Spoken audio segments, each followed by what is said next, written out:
Bonjour. Le métier ne fait pas rêver les petits garçons et personne ne s'imagine un jour devenir gardien de prison. Pourtant, la Suisse a plus que jamais besoin d'eux alors que des établissements pénitentiaires se construisent un peu partout.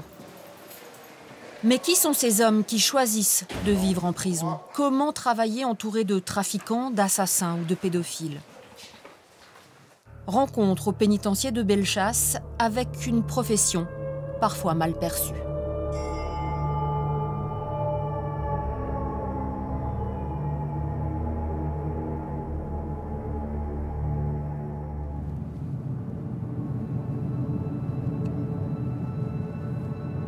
Il est 6 h du matin, Ralph Guillot arrive serein devant le pénitencier.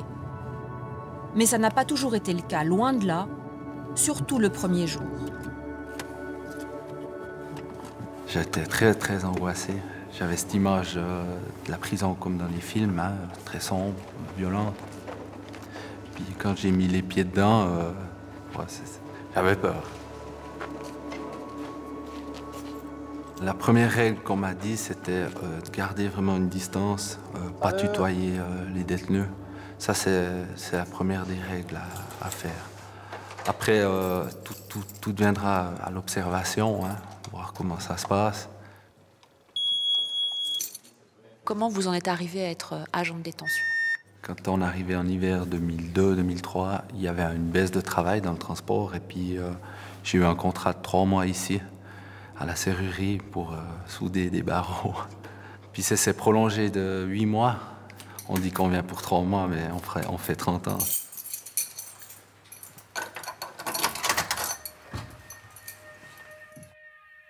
Il ne se voit plus faire autre chose. Ralph Guillot travaille à Bellechasse depuis 9 ans. Il est chef de service. Il n'a que 37 ans.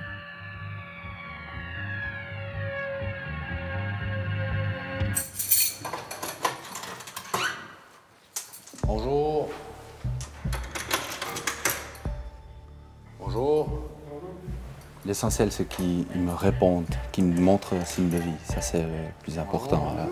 Il peut bouger le pied, la main, c'est égal. Montrer qu'il est vivant. Bonjour. Montrer qu'il est vivant, la hantise des gardiens de prison. Car c'est souvent au petit matin qu'ils découvrent des blessés, parfois très graves. On n'aime pas ce genre de choses. Quand on rentre dans une cellule qui est couverte de sang, voilà, c'est toujours quelque chose de très particulier. Il y a cette odeur âcre du sang, il y a cette scène de violence qui choque. On a beau dire ouais, j'ai du métier. Non, ça marque toujours.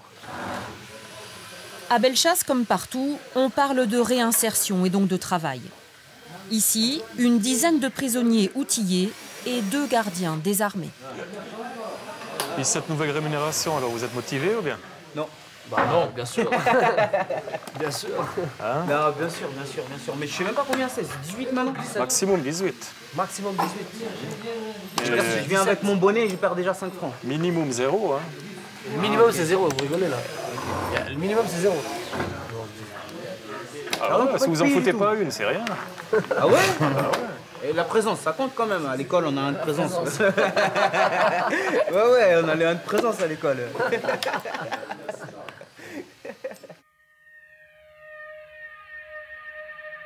Jean-Claude Ayot fait partie des anciens de Bellechasse. Il y travaille depuis 19 ans.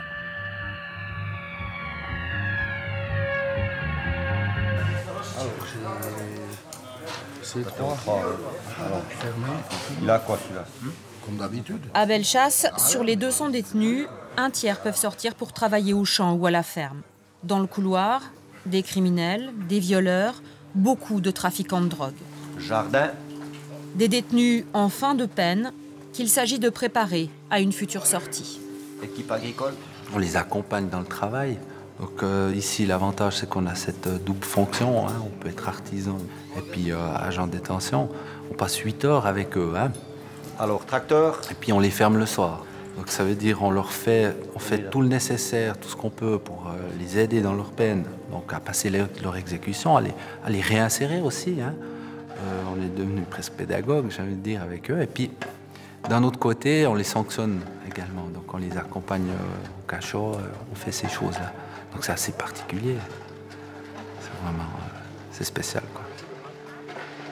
Je dirais les moments délicats, c'est quand même quand il y a des bagarres ou bien ces gens qui se coupent. Hein. Qui s'automutilent. Voilà, tout à fait, ouais. Donc ça, c'est délicat. Enfin, là où on voit qu'aujourd'hui ça a changé, c'est qu'on a de plus en plus de malades. J'ai envie de dire, je crois que c'est là le plus délicat. Puis même pour les autres détenus, hein, on a des schizophrènes, on a différents, comment vous appelez ça, borderline. On a différents types. Hein, puis ça dérange aussi les autres détenus, à mon avis. D'abord, c'est fou dans la prison. Puis pour nous, les gardiens, c'est aussi délicat. C'est pas facile. Vous avez quelle grandeur de chaussures, normalement? 41. 41? L'accueil des nouveaux prisonniers. Derrière une mécanique bien huilée, c'est un endroit extrêmement sensible. Tout se joue ici. Première rencontre, première fouille, première intimité. On va te faire un contrôle et vous changer, hein? Oui, la veste, vous pouvez me donner? Quand on fait une fouille corporelle, la première fois, c'est quand même gênant. On arrive moi, j'ai une certaine pudeur, alors c'était gênant d'arriver à ça. Mais maintenant, on cherche l'objet, on cherche ce qui cache, on ne va pas regarder physique. On s'occupe que de l'objet qu'on veut trouver. Hein. Des problèmes médicaux ou quelque chose comme ça, vous avez rien du tout? Ça va. Ça va? Mais vous n'avez pas un traitement que vous avez pour moi? Ouais, je veux voir un psychiatre. Vous voulez voir le psychiatre? Un médecin, on ne sait pas. Ouais. Alors, je vais dire ça directement au service médical, quand je vais monter après avec vous. Merci. Et pour manger, vous avez... mangez pas de porc? Ouais, pas de porc. Comment vous vous préparez à accueillir? Je prépare son dossier, je prépare les affaires qu'il va recevoir. Et je vais aussi regarder qui est cette personne qui va venir. Mais qu'est-ce qui ne m'intéresse pas, c'est qu'est-ce qu'il a eu comme délit. Parce que moi, je veux travailler avec la personne et pas avec la personne qui a commis un délit. J'ai une question pour la sécurité. Vous avez une personne à contacter en cas d'urgence? Vous avez personne de la famille, même pas à la maison? Personne. C'est bon.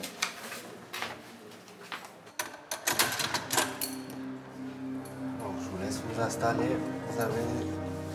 ou deux, hein, je crois. Vous pouvez rentrer avec le chariot. Bonjour. Vous savez ce qu'ils ont fait? Vous connaissez leur histoire? C'est clair que, suivant les cas, c'est pas triste. Hein. Si je prends plus particulièrement les pédophiles, ça, c'est pas quelque chose qui... On doit faire abstraction, quoi, à un moment donné, parce que, ouais, c'est quand même grave. Hein. On oublie, on commence à oublier quel crime il a commis. Puis heureusement, parce que si on penserait sans arrêt dans la tête, oh, celui-là, je crois qu'on ne supporterait pas. À Bellechasse, les détenus ont pour la plupart été jugés. Tous, sauf une quarantaine. Ils sont dans ce bâtiment appelé EAP, une étape intermédiaire entre la préventive et l'exécution de peine. Leur culpabilité est établie, mais ils ne savent pas encore pour combien ils vont en prendre.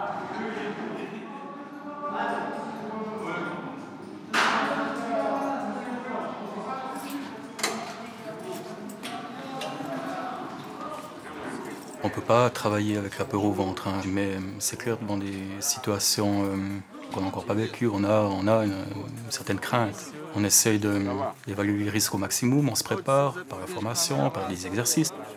Et quand on travaille avec des gens, les réactions, c'est tellement des fois inattendues, on est toujours un petit peu en état d'alerte.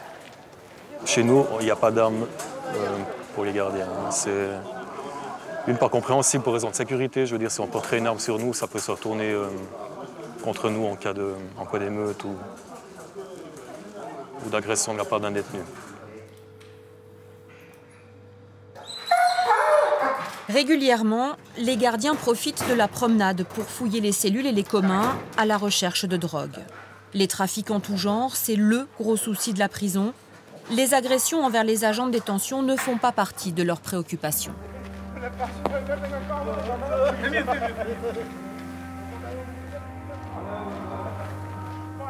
On a peu de détenus ici. On peut assurer une surveillance intensive de la personne. Hein. Et on a cette possibilité d'avoir ce rapport parfois étroit avec le détenu. Hein.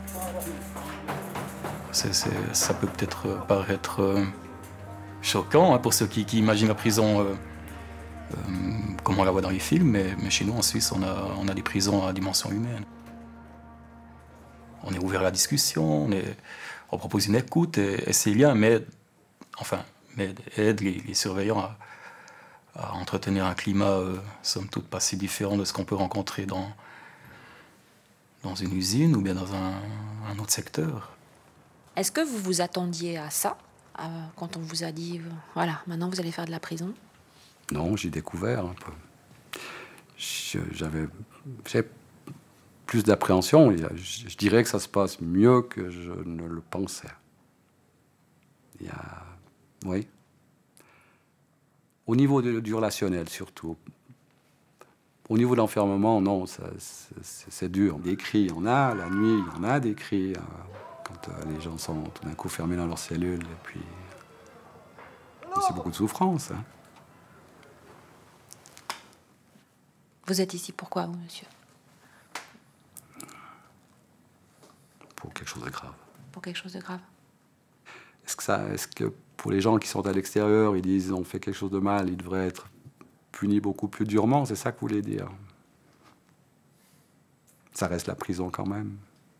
Je crois que c'est ça le plus dur, c'est la privation de liberté. Que ce soit dans une prison dorée ou pas. Il est ici depuis 8 mois déjà pour avoir tué l'amant de sa femme. Il espère un procès en 2013 pour être enfin fixé sur son sort. Dans la cellule d'à côté, ce jeune arrive de Pramont, la prison pour mineurs du Valais. Depuis l'âge de 12 ans, il passe de foyer en prison pour divers cambriolages. Et avec les gardiens, comment ça se passe alors? La relation que vous avez ici aux gardiens, vous faites comme à Pramont, vous les embrouillez un peu pour avoir ce que vous voulez? C'est pas la même chose. C'est pas du tout la même chose. Apparemment, c'est des éducateurs. Donc eux, ils sont là, ils sont payés pour discuter, en fait. C'est ça la différence. C'est qu'eux, ils sont payés pour venir discuter avec les jeunes. Ici, ils sont pas payés pour venir discuter avec nous. Enfin, je le remarque. Le rôle social n'est pas du tout le même. Ici, vous avez une demande à faire, ok, vous leur demandez, vous faites demande par écrit.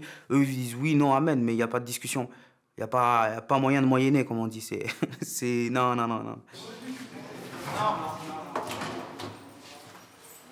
Médicaments.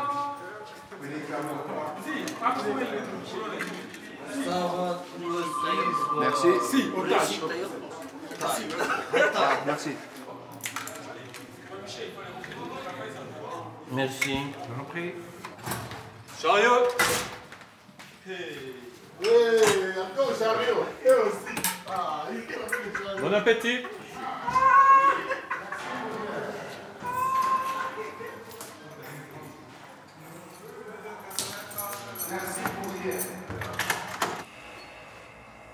Il est 18h. C'est la dernière mission de la journée et pas des moindres. L'heure de la distribution des repas à ceux du mitard.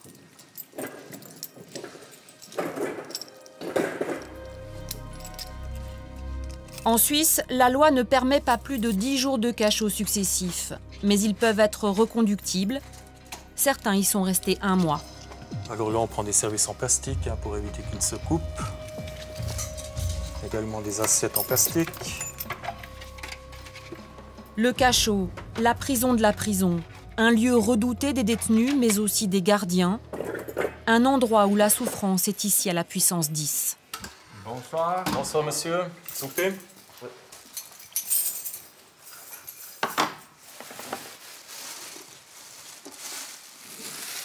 Prenez du pain?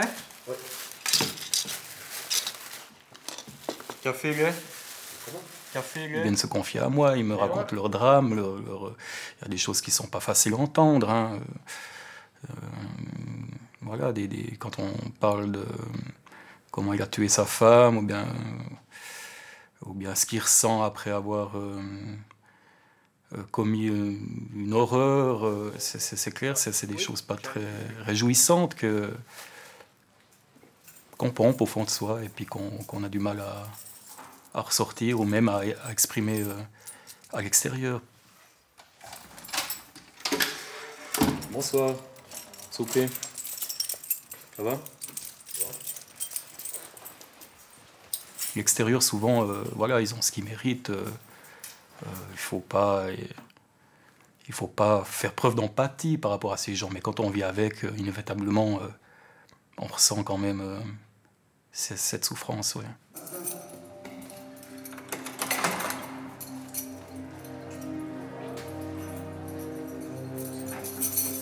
Messieurs, c'est l'or. Ouais, enfin, quand même, on a ici un détenu qui a tué son amie enceinte, qui a mis le feu, ce genre de choses. Comment on peut faire comprendre à l'extérieur qu'il faut être un peu en empathie avec lui? Vous me posez, bon, je ne voulais pas prendre de cas particulier, mais cette personne est arrivée hier de son jugement. J'ai discuté avec elle. Je peux vous dire qu'elle souffre terriblement. Je ne pense pas que c'est simulé. Il était en pleurs. Il m'a expliqué, ma foi, c'est pas tellement la peine. Hein, il s'est pris perpétuité. Enfin, je ne sais pas si on peut divulguer. Enfin, c'était dans les journaux. Il s'est pris perpétuité. En recours, idem. Pour lui, la plus grande peine, c'est maintenant de traîner ça toute sa vie, quoi. Et c'est un jeune homme de 29 ans, cultivé, prometteur. Je veux dire, ça... la souffrance, je peux pas dire c'est bien fait pour toi. Il a ce qu'il mérite, ça c'est une chose, mais la souffrance, il la vit quand même. Et en tant qu'humain, j'arrive pas à ne pas ressentir cette souffrance. Sans bonnet. Alors, mon pire souvenir, c'est d'apprendre le décès d'un jeune détenu durant la nuit. Hein. Subitement, il est mort pendant son sommeil. Ça date de 2 mois maintenant ici. Bon, c'est pas le premier. Depuis 19 ans, on a retrouvé des gens pendus, des gens qui sont morts d'overdose. C'est toujours quelque chose de très marquant. Ça fait partie de mes pires souvenirs. Ouais. Oh là, là, mon barre ta caméra, je vais te la casser sur ta tête. Oh là, tu fada, toi. Oh, tu fada, vas-y, recommence ta caméra d'ici, là. Oh là, tu fada. 18h30 aux EAP, fermeture des cellules jusqu'au lendemain matin.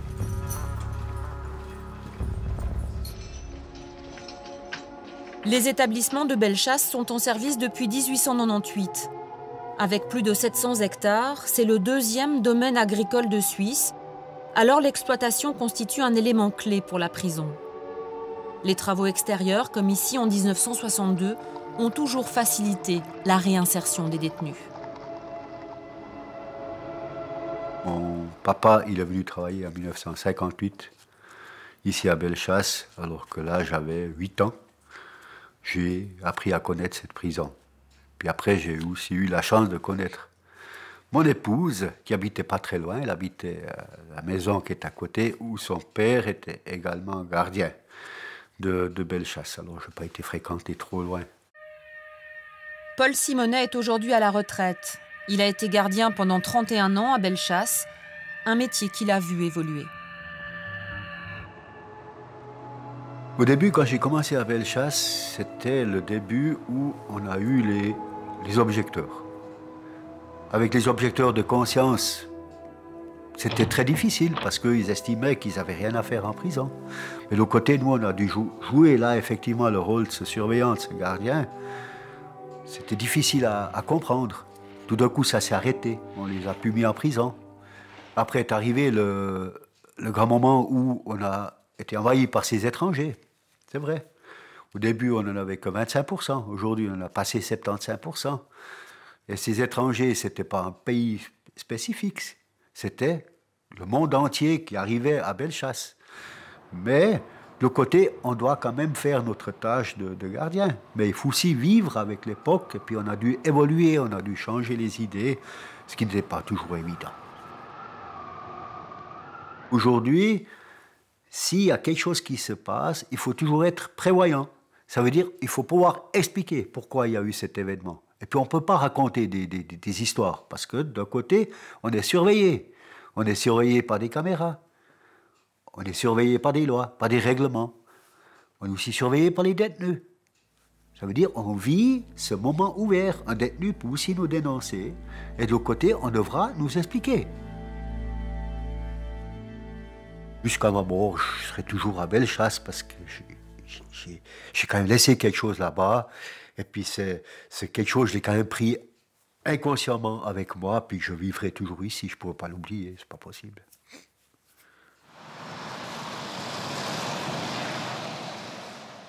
Ça va ensemble. Les personnes dont on s'occupe sont des personnes qui non seulement sont habitées par ce vide existentiel, mais qui, en plus de ça... Depuis 1997, les agents de détention doivent passer un brevet fédéral à Fribourg. Une formation sur 3 ans, histoire de revaloriser la profession. Je pense qu'effectivement, l'agent de détention, il a peut-être une mauvaise image envers le public, les médias, peut-être par le fait du, je sais pas moi, du cinéma, des séries et autres, quoi, des médias. Oui, bien sûr, ouais. Non, mais bien sûr. Hein. Et puis, c'est vrai, quand on parle avec des amis, peut-être quand on se lance dans ce métier, on se dit, ouais, ça n'a pas forcément une bonne image, le fait d'aller travailler dans un... C'est pas naturel d'aller travailler dans un endroit où on enferme des gens, quoi. Mais le fait d'être reconnu au niveau d'un brevet fédéral, ça montre peut-être qu'on a une formation quand même assez solide, qui est bien étendue, et puis qu'on amène autre chose, qu'on peut amener autre chose aux détenus que de juste les fermer dans leur cellule le soir.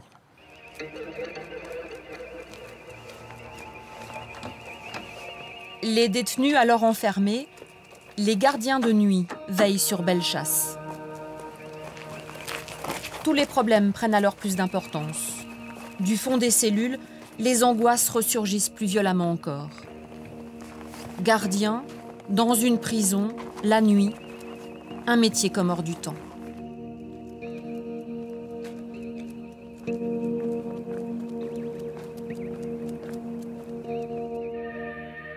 Serge Belk sait de quoi il parle. Il est gardien de nuit depuis 10 ans. Il ne changerait pour rien au monde.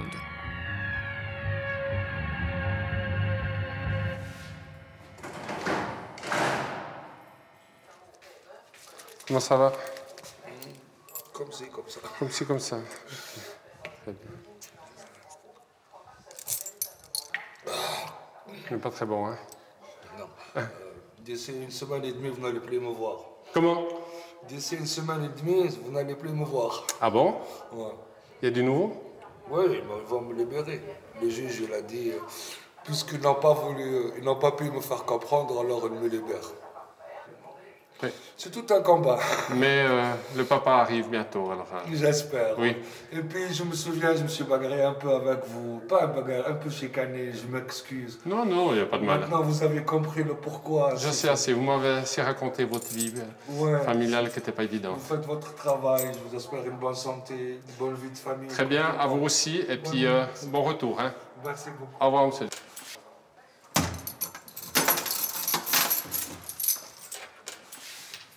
Est-ce que vous les croyez? Est-ce qu'ils ne vous racontent pas des bobards, des fois, juste parce que ça passe le temps? Quand ils parlent des problématiques avec leurs enfants, je ne pense pas qu'on dit n'importe quoi sur ses enfants. Je pense qu'il y a des personnes qui sont aussi sincères dans leur vie privée. Et quand j'en ai, c'est pas souvent, mais j'ai vu des hommes pleurer. Je pense que là, on ne joue pas. Je pense qu'il y a des véritables souffrances et puis que ce n'est pas toujours évident. Je me mets aussi à leur place de temps en temps. Tu es encore osé appeler? Oui, je suis juste derrière la porte de Mitard. J'arrive.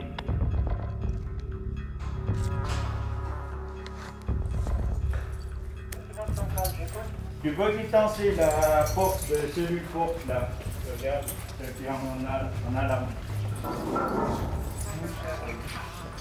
Attends, là, je regarde.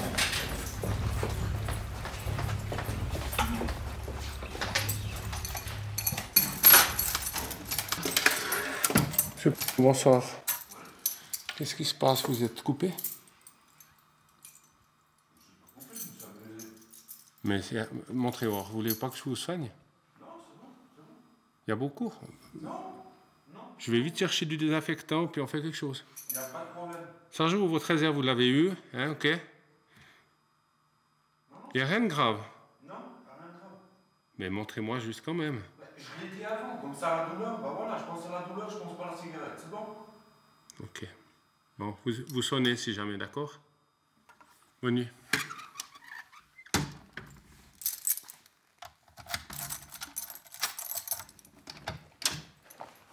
On ne doit pas être dépourvu d'empathie. C'est pas possible de travailler à long terme sans empathie. Mais il faut toujours pouvoir garder la distance aussi, c'est clair. Il faut aussi se protéger soi-même.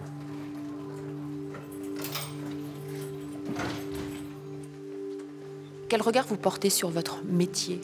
On aimerait qu'il n'existe pas, ça voudrait dire que tout va bien, mais les gens, c'est clair, ils se disent, ouais, c'est quelque chose quand même, le gardien, le fonctionnaire, ouais, ils sont bien, ils sont tranquilles. Mais il y a aussi une partie qui pense, personne ne pourrait faire ce qu'on fait. Est-ce que vous arrivez à couper la vie de la prison et votre vie de famille? On le dit, à partir de la barrière, il faut laisser les affaires de Bellechasse à Bellechasse. Mais c'est clair, suivant les événements, qu'est-ce qui s'est passé, des fois, même dans la nuit, on y repense.